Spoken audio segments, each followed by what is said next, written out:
Welcome to Writing the Wrong Way, where we talk about how writing works, how writers work, and how the best writers risk being strange. But I want to talk about grants today, and specifically about the project description part of the grant. Different grants will have different names for this, but they will all ask you to write a project description of some sort.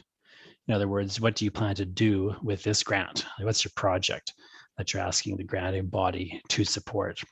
We're going to talk kind of mainly about the Canada Council for the Arts and applying to the Canada Council for the Arts as a writer to complete a project, but I may touch on some sort of other things, may get into some other grants and so on.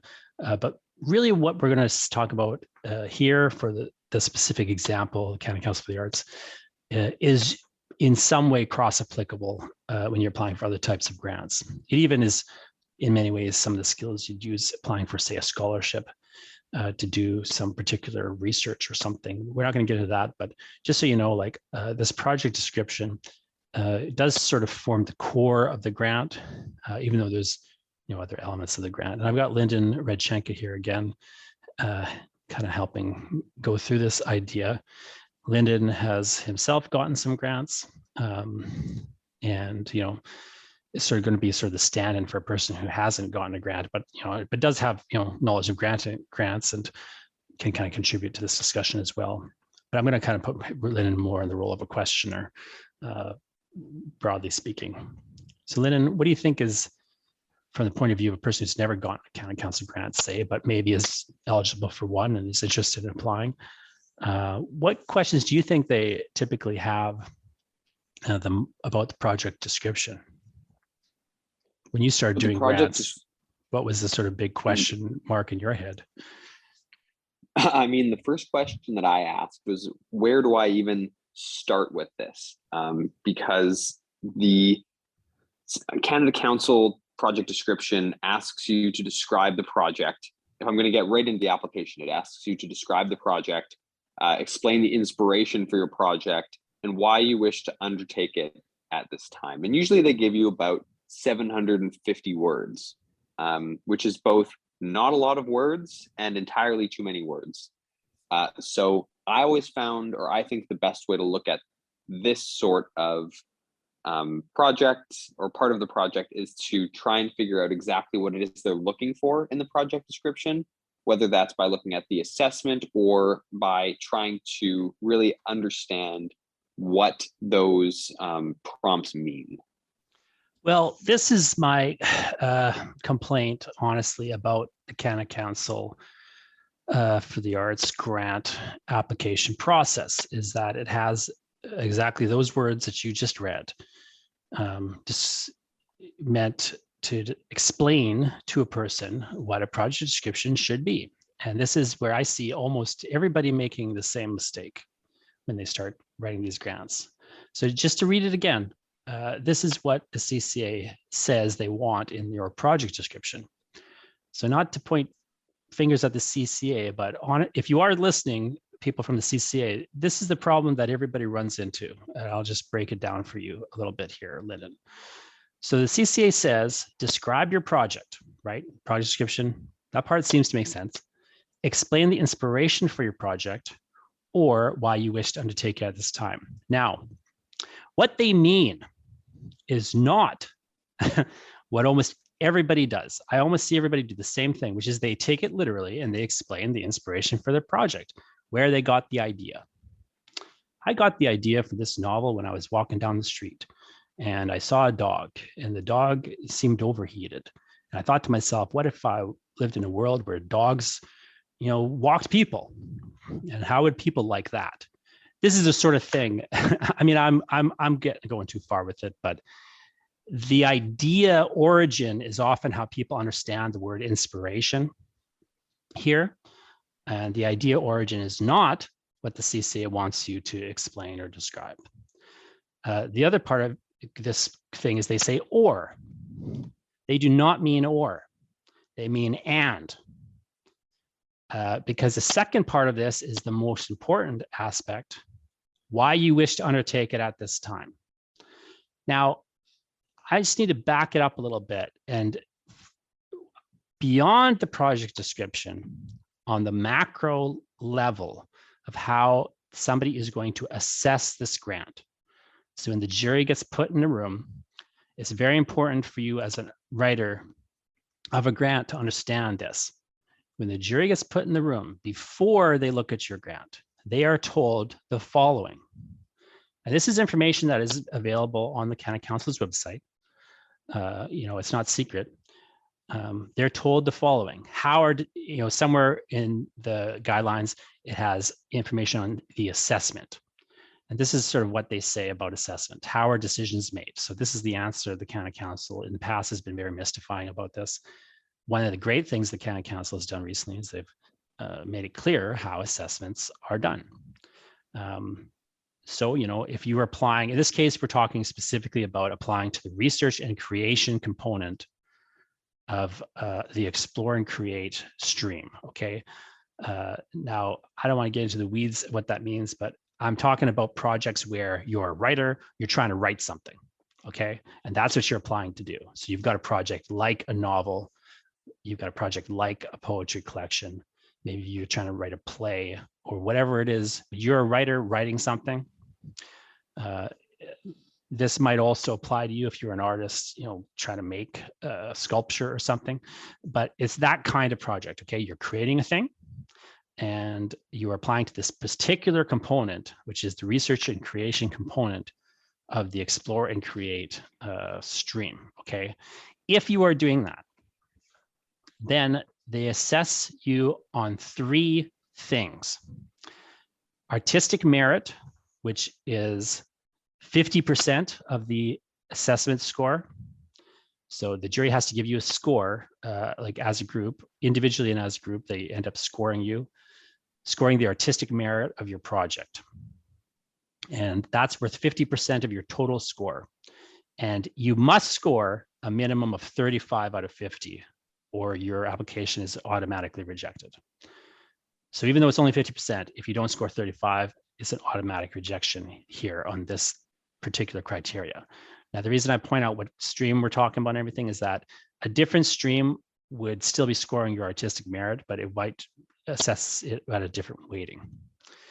And again, if you're applying to Manitoba Arts Council or Winnipeg Arts Council or some other provincial or federal, some other provincial or municipal art council, they will still score you on artistic merit, but how much they score you, what the weighting is, all that stuff is going to differ. But here we're talking about a real precise example just to make it sensible to people. 50%, you have to score 35 out of 50 at least, and 50% of the score comes from the artistic merit. That is something that has to be clear in the project description, the artistic merit. But that's not what this project description is telling you initially. When they talk about inspiration, though, this is what they mean. The Canada Council does not mean, again, even though it says it, they do not mean explain where the idea comes from. They're saying, the inspiration, what they mean is like, artistically speaking, what is the value of this project? Why do you want to do it? Not in the sense of like, when were you walking down the street and got the idea to do it, but like, why is this a project you are pursuing, artistically speaking?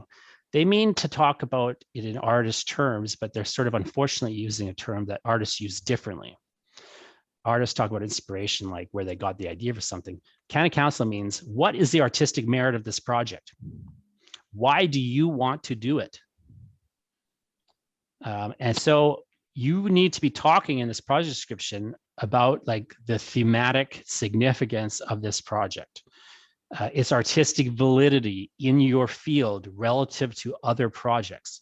You need to be making comparisons potentially to like other people, other things that have come out. If you're writing a horror novel, what makes this horror novel special and different? They don't care like that you're scared of teeth falling out and you got the idea when you were watching, some other, you know what I mean? Like what they're really asking for when they say inspiration is for you to explain the artistic value of the project and why personally it matters to you, but also why it should matter to someone else.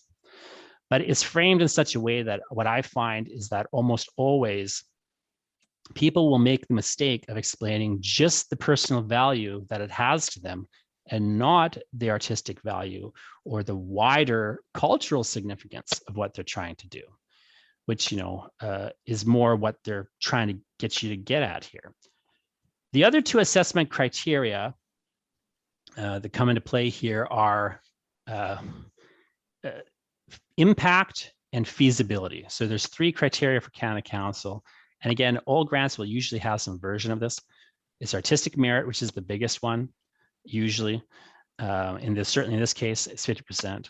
You have what's called impact, which is scored in this example at 30%. You have to get 15 minimum out of 30, or it's an automatic, pass or fail, I should say. Pass means fail when you're talking about grants, so it can be kind of confusing. But it's a 30% for impact though, and then a thing called feasibility is scored at 20%. So it's artistic merit 50, impact 30, feasibility 20. And again, the feasibility has a minimum, you got to score 10 out of 20. Now, the feasibility is something that kind of comes into play with this project description to some degree, but really what they're asking you to do is explain the artistic significance, artistic merit, and the impact. That second part, where I say they don't mean or, they mean and. The second part, when they ask you, why do you wish to undertake it at this time? What they're asking you in unclear terms is to explain the impact that it will have both on your career and on the larger culture should it be disseminated. Now, from a technical perspective, it's important to understand how the granting body is looking at this particular grant we're talking about. This is a grant for you to create something, Lyndon. So let's say you're going to write a novel and that's your project. They are not concerned with you publishing the novel. That has nothing to do with this grant. They don't care if that novel ever gets published. Now, the ideal, of course, is that it will get published and so on. They want to support your novel being written so that, they want you to support you creating your novel or your poetry collection or whatever, so that you can then go on and publish it. But that's not what the grant is for. It is not a grant to disseminate, publish, or present, is the term they like to use, your novel. This is a creation grant that we're talking about. So they're only narrowly concerned with the creation of this grant. But why they're asking you, why you wish to undertake it at this time is because they want to know what impact it would have if you had the ability to create this grant. What the County Council is trying to get at with this project description is, what are you trying to do now and why now?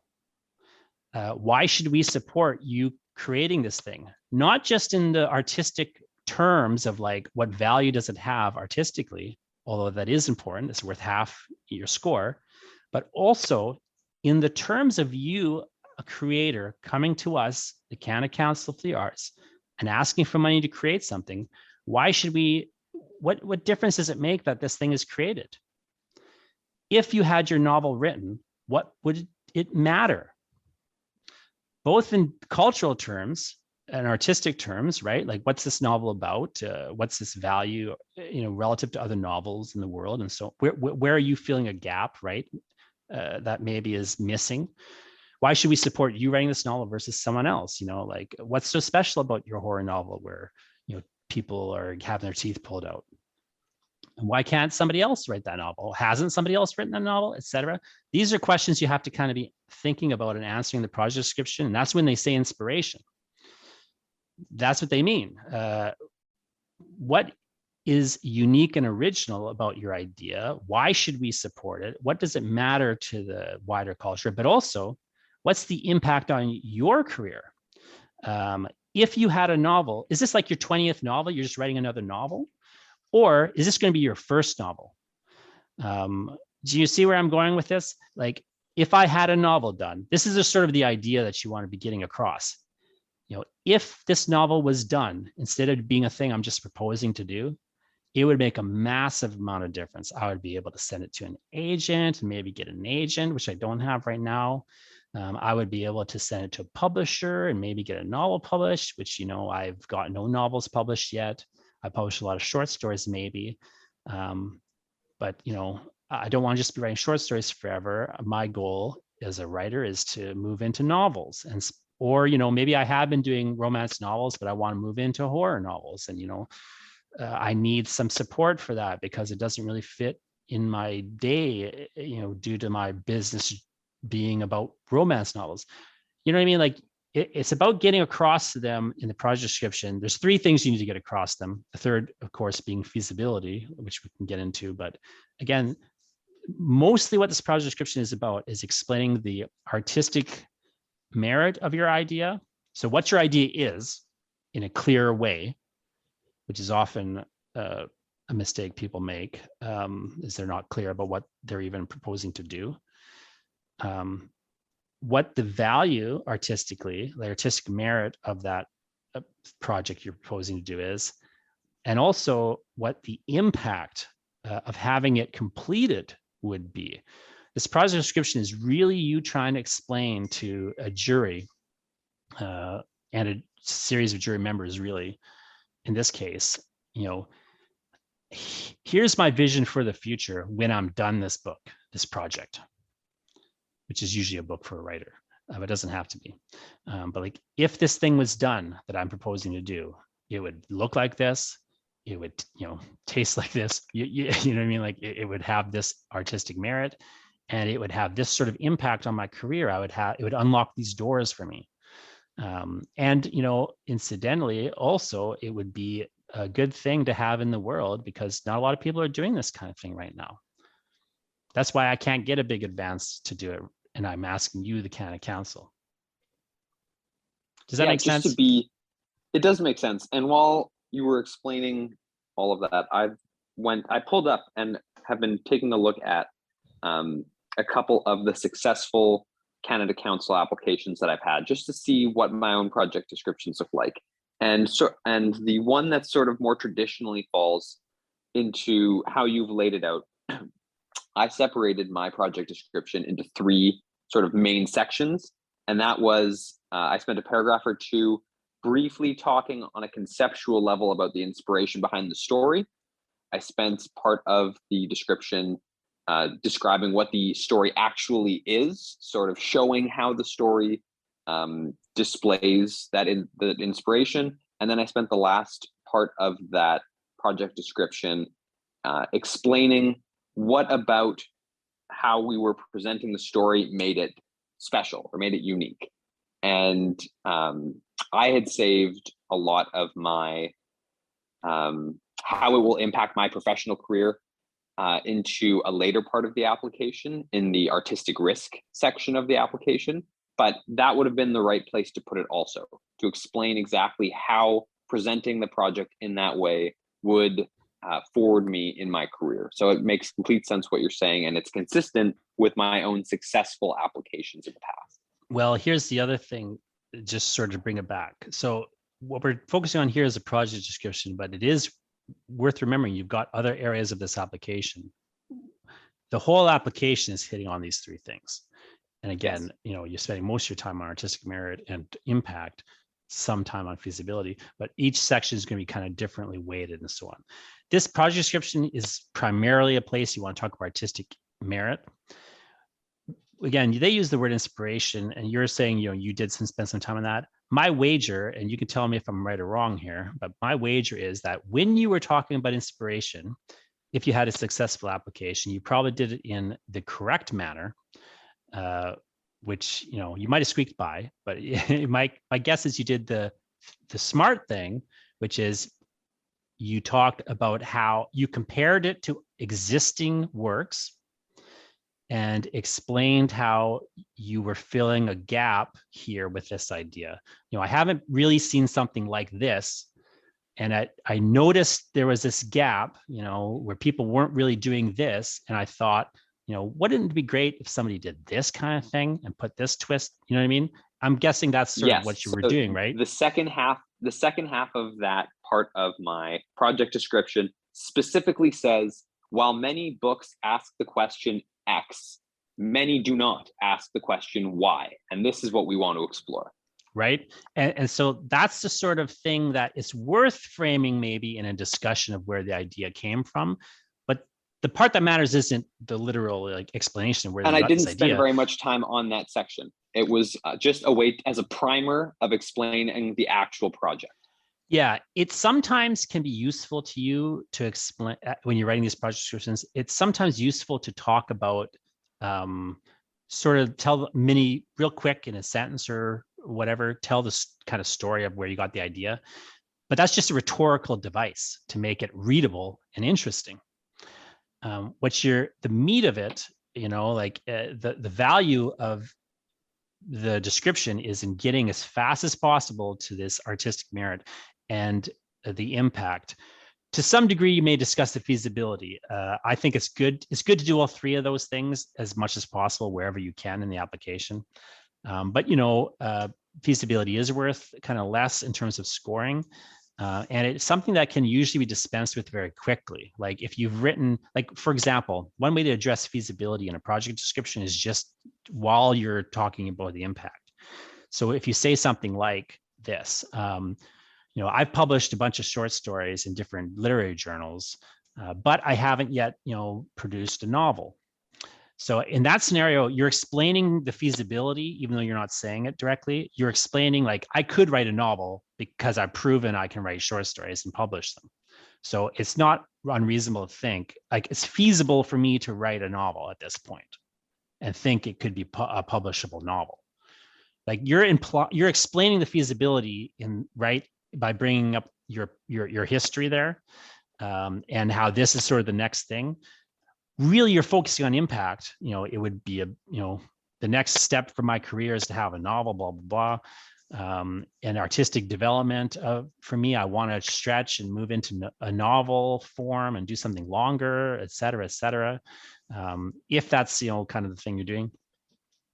So there's a way you're kind of talking about impact primarily there, but it is sort of, if you frame it a certain way and kind of explain like where you kind of were and where you're going next, it does often answer the feasibility question, because it's usually not a hard question. Where feasibility becomes a problem is if it's like, hey, I've never written a story before. I want to write a 3 book series. And it's like, well, that's not feasible, or at least it doesn't seem feasible.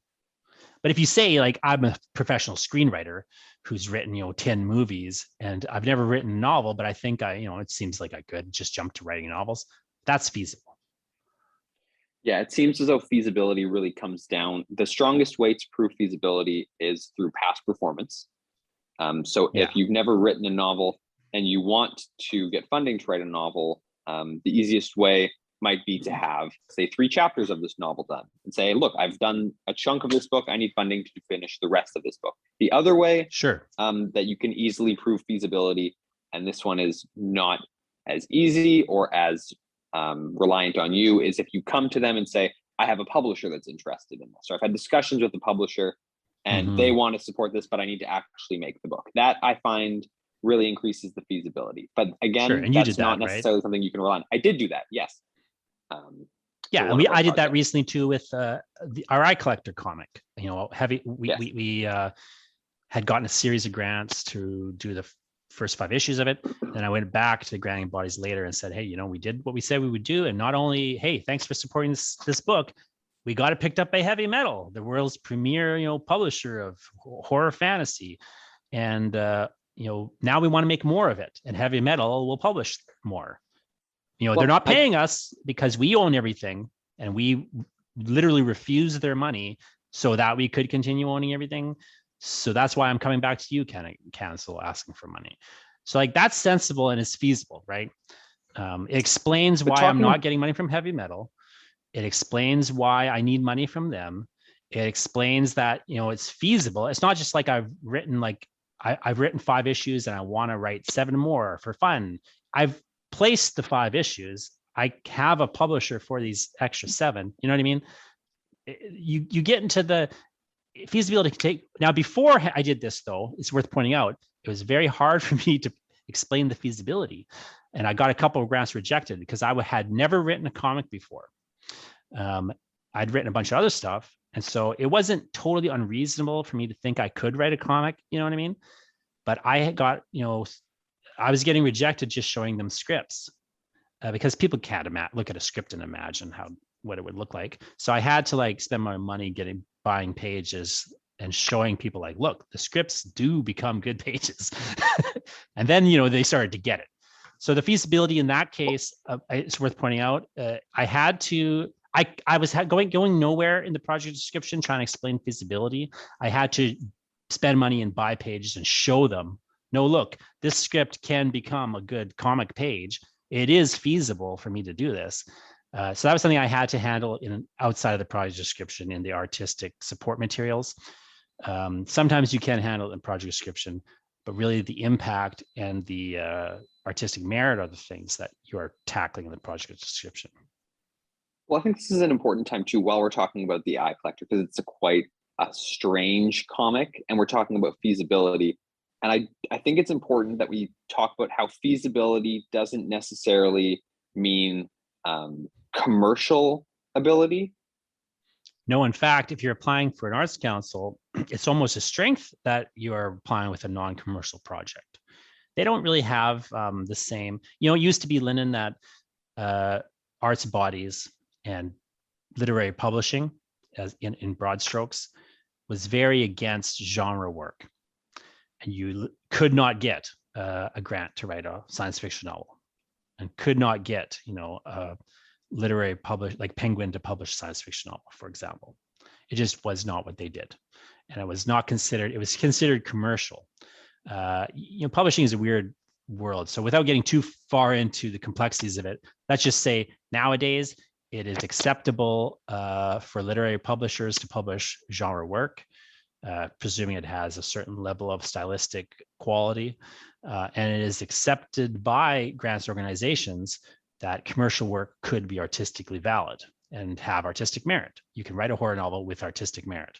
It may still be a hard sell depending on what you're doing in that horror novel and the politics of it. But the grants are no longer anti-genre in the way that they once were. And they don't see themselves at odds with commercial acceptability. And in fact, the Canada Council wants you to go on and have commercial success. That's why they're there, to kind of bridge this area where you don't have the commercial success to support yourself, but maybe later, like, you could have enough commercial success to support yourself. They're trying to get you from point A to point B, but they're not really concerned with the presentation. Again, if you're applying to create something, the commercial aspect of it is irrelevant. In fact, if it's not commercial, you can almost make a stronger case for its artistic merit, which, again, keep in mind, is a higher score. You can say things like, so the Eye Collector is a nice example, because in that I really was stressing in the project descriptions. I was really trying to stress, like, look, this is an extremely bizarre book in the milieu of horror. It's more surreal than some of the most surreal horror you'll find. It is dealing with all sorts of, issues about, childhood trauma and so on, that make it, it's not gory, but almost for that reason, it's not as commercial as it could be. But we have gotten a commercial publisher to sign on for it. So I was kind of like, on one hand, and we specifically and strategically kept hold of rights so that we could be in control of the artistic direction of the project. The downside is we don't have the money. We're asking you guys for money. So I was really being careful to walk that line and say, like, look, there's impact here where we have a publisher who's a big deal publisher that, they're the place for experimental horror. And here's an even more experimental than normal horror. But for that reason, so we have like this commercial side of it, but it's not going to go make us $1 million. Please support this project. Mm-hmm. So going back to the project description here, when I'm looking at describing or trying to hit the artistic merit of the project that I'm writing, do you have any sort of baseline advice on how I can assess what the actual strength of my project that are worth highlighting are? So I just have opened this window.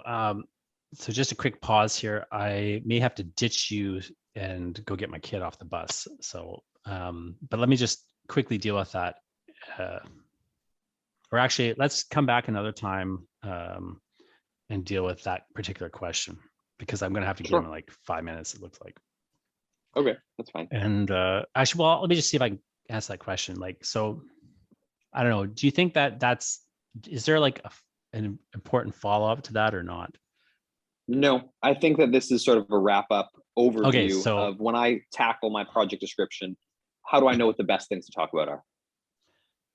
fundamentally, not to sound like a broken record, the best things to talk about are the artistic merit, the impact, and the feasibility.